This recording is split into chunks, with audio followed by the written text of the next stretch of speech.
For nearly half a century, the zinc-bromine flow battery, or ZBFB, has been the nearly there technology of the energy storage world. It promised high energy density and low material costs, utilizing abundant zinc and bromine rather than the expensive vanadium or scarcity-prone lithium used in competing systems. Yet for decades, it has been held back by a single relentless chemical adversary known as free bromine. Bromine is a volatile, highly corrosive halogen that, in its elemental form, aggressively attacks battery components, eating through seals, degrading membranes, and corroding electrodes. This corrosion limit has historically capped the lifespan of zinc-bromine systems, forcing engineers to use expensive fluorinated membranes and frequent maintenance schedules that eroded the battery's economic advantage. But this week, the landscape of grid-scale storage shifted. A breakthrough study published in Nature Energy by researchers at the Delian Institute of Chemical Physics has unveiled a novel two-electron transfer chelation mechanism that effectively eliminates free bromine from the electrolyte. By employing advanced amine-based scavengers, this new chemistry reduces free bromine concentrations to near zero levels, effectively solving the corrosion limit. In this episode of G Fun Facts Online, we are going to take a comprehensive deep dive into this pivotal moment in battery history.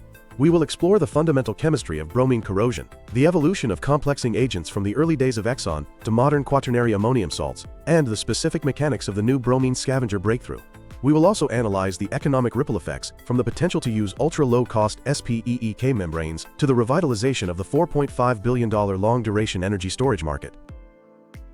To understand the magnitude of the recent breakthrough, we first need to appreciate the tantalizing potential of the zinc-bromine flow battery. Unlike lithium-ion batteries, which store energy in solid electrode materials, flow batteries store energy in liquid electrolytes contained in external tanks. This allows for the decoupling of power, which is determined by the size of the cell stack, and energy, which is determined by the size of the tanks. Among flow batteries, the zinc-bromine chemistry has always been a top contender for three main reasons. First is energy density. ZBFBs offer an energy density of 60 to 85 watt-hours per kilogram, which is significantly higher than the 15 to 25 typical of vanadium redox flow batteries. Second is cost. Zinc and bromine are commodity chemicals. Zinc is the fourth most used metal in the world, and bromine is easily extracted from brine pools and the Dead Sea. Their combined cost is a fraction of vanadium, which is subject to volatile steel market pricing. Third is voltage. The standard cell potential of the zinc-bromine couple is 1.82 volts, substantially higher than the 1.26 volts of vanadium systems, meaning fewer cells are needed to achieve high-voltage grid connections. However, the operation of a ZBFB relies on a reversible reaction during charging that creates a massive problem. At the anode, zinc ions plus 2 electrons turn into solid zinc plating. But at the cathode, 2 bromide ions turn into elemental bromine plus 2 electrons. It is this second-half reaction that creates the issue. The product, elemental bromine, is a dense, reddish-brown liquid that is sparingly soluble in water, but highly soluble in the presence of bromide ions, forming polybromide species. While these polybromides are necessary for the battery's discharge capability, they are chemically aggressive. Free bromine is a strong oxidizer. If it migrates through the membrane to the anode side, a phenomenon known as crossover, it reacts directly with the plated zinc. This reaction creates a chemical short circuit. It consumes the stored energy without producing any useful current, causing self-discharge. Worse, the bromine attacks the carbon-plastic composite electrodes, the current collectors, and most importantly, the ion exchange membrane. For decades, this corrosion limit defined the engineering constraints of ZBFBs. To survive the bromine onslaught, manufacturers had to use expensive perfluorinated membranes like Nafion and titanium, or highly specialized carbon-plastic electrodes. Even with these materials, the aggressive nature of bromine often limited the practical cycle life of these batteries to 1,000 or 2,000 cycles, whereas grid operators demand over 10,000 cycles, or 20 years, to justify the capital investment. The industry's solution was bromine chelation, which is the use of chemical agents to handcuff the bromine, keeping it available for reaction but preventing it from running amok. This brings us to the history of chelation, starting with the Exxon era. The modern ZBFB was born in the laboratories of Exxon in the 1970s. Amidst the oil crisis, Exxon poured millions into alternative energy. Their researchers realized that if they couldn't stop bromine from forming, they had to sequester it. They introduced the first generation of bromine complexing agents, or BCAs. These were typically quaternary ammonium salts, such as N-ethyl N-methylmorpholinium bromide. The mechanism was elegant in its simplicity. When bromine was generated at the cathode, it immediately reacted with the BCA to form a heavy, oil-like liquid that was insoluble in the aqueous electrolyte.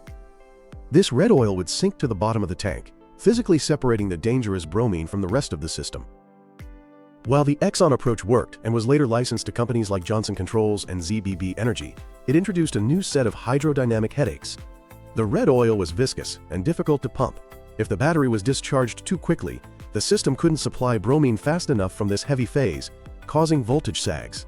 Furthermore, the sequestration wasn't perfect. The aqueous phase still contained a partition coefficient of free bromine, which was enough to slowly degrade the membrane over years. This lingering corrosion forced the continued use of expensive materials, keeping the levelized cost of storage just above the threshold of mass adoption. Throughout the 1990s and 2000s, often called the lost decades for this tech, companies like Redflow in Australia and Primus Power in the USA refined the engineering. Redflow developed a clever stack that could mechanically manage the zinc plating, while Primus attempted to eliminate the membrane entirely to save costs. Despite these innovations, the fundamental chemistry remained unchanged. The industry was stuck using morpholinium or pyrrolidinium-based BCAs. These agents were good enough for niche applications, but failed to deliver the 20-year, maintenance-free reliability required to compete with lithium-ion megaprojects. The free bromine concentration in these traditional systems remained in the range of 100 to 300 millimolar, still too high for cheap membranes like SPEEK or sulfonated polyether ether ketone to survive. This status quo was shattered this month with the publication of the DICP study. The research team, led by Professor Shanfeng Li, approached the problem not as a mechanical engineering challenge, but as a fundamental chemical one. This brings us to the 2026 breakthrough, the two-electron revolution. The researchers moved away from traditional complexing agents that merely hold bromine in a separate phase. Instead, they introduced a bromine scavenger mechanism using specific amine compounds, notably sodium sulfamate and other proprietary amine derivatives.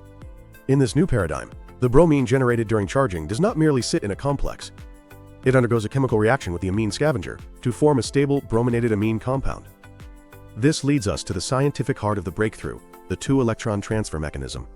Traditional ZBFBs rely on the bromide-to-bromine redox couple, which involves a one-electron transfer per bromine atom. The new system enables a two-electron transfer process. In step 1, bromide is oxidized to bromine. In step 2, the bromine reacts with the amine to form a brominated amine.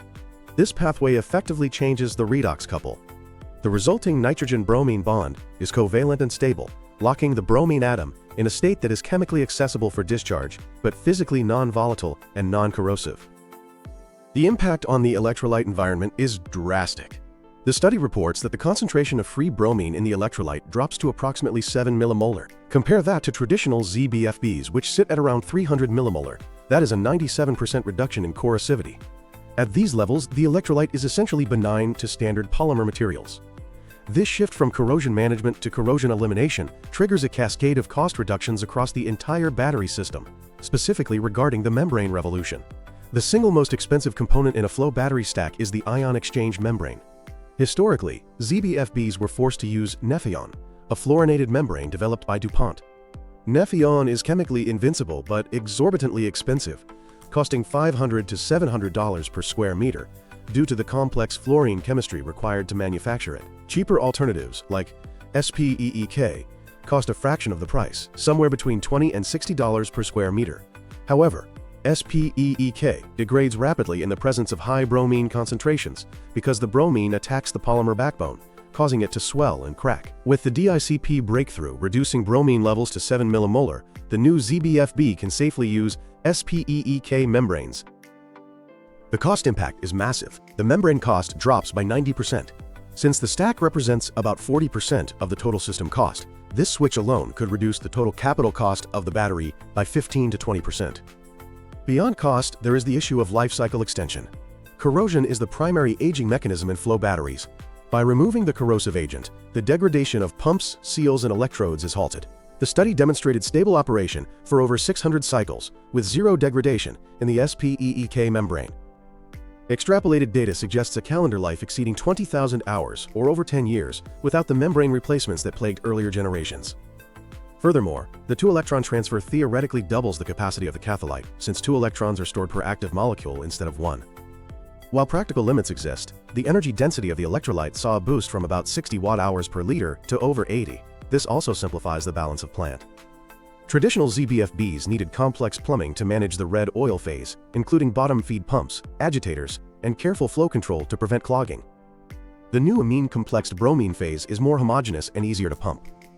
This simplifies the pumps, pipes, and sensors, further reducing reliability risks and maintenance costs. To place this breakthrough in context, let's compare the new General ZBFB against its primary competitors in the long-duration energy storage market. First, against vanadium redox flow batteries. Vanadium systems use expensive and volatile active materials and require high-cost membranes. The new General ZBFB beats vanadium on cost for both electrolyte and membrane, and on energy density. Vanadium still holds the edge in proven multi-decade durability, but the gap is closing fast. Next, compared to lithium-ion, specifically LFP. For durations under 4 hours, lithium-ion wins on footprint. But for the 8 to 12-hour overnight storage market, the new General ZBFB offers a significantly lower levelized cost of storage and eliminates fire risk. Lithium-ion carries a thermal runaway risk, whereas the new ZBFB uses bound bromine, making it highly safe. The projected levelized cost of storage for the new chelated ZBFB is roughly 5 to 7 cents per kilowatt-hour, compared to 10 cents for lithium-ion and 15 cents for vanadium. The transition from a nature energy paper to a shipping container in a utility substation is often called the Valley of Death for clean tech. However, the path for this specific technology is unusually clear. Unlike solid-state batteries, which require entirely new manufacturing factories, this breakthrough is primarily a chemical substitution. Existing ZBFB manufacturers can theoretically adopt this new electrolyte formulation with minor tweaks to their stack design.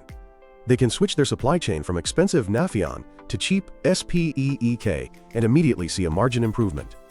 The timing is impeccable because the global demand for long-duration storage is exploding. As solar penetration crosses 20% in markets like California, Australia, and Germany, the value of 4-hour storage is saturating. The grid needs 8, 10, and 12-hour batteries to bridge the dark doldrums. The flow battery market is projected to grow from $600 million in 2025 to $4.5 billion by 2035. The U.S. Department of Energy's long-duration storage shot targets a cost of 5 cents per kilowatt-hour for 10-plus hour storage.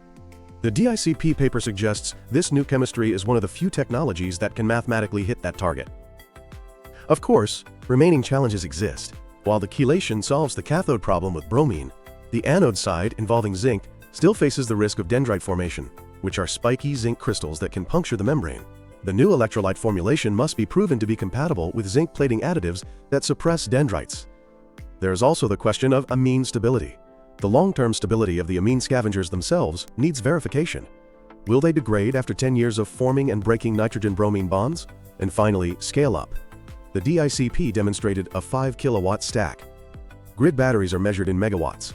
Scaling up the flow dynamics and thermal management of this new electrolyte is the next engineering hurdle. For 50 years, the zinc-bromine battery was the bad boy of energy storage. It was powerful and cheap, but chemically self-destructive. It was the battery that could save the grid if only it didn't eat itself alive. The development of the two-electron transfer mechanism and amine-based bromine scavenging marks the end of this era. By taming the chemistry of bromine, researchers have unlocked the physics of the flow battery.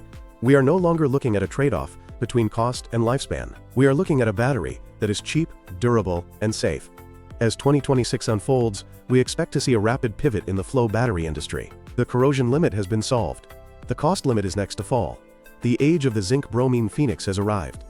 And for those interested in the deeper chemistry, remember that the move to amine scavengers changes the bond from an electrostatic attraction to a covalent bond. The nitrogen atom in the amine acts as a nucleophile, attacking the electrophilic bromine atom.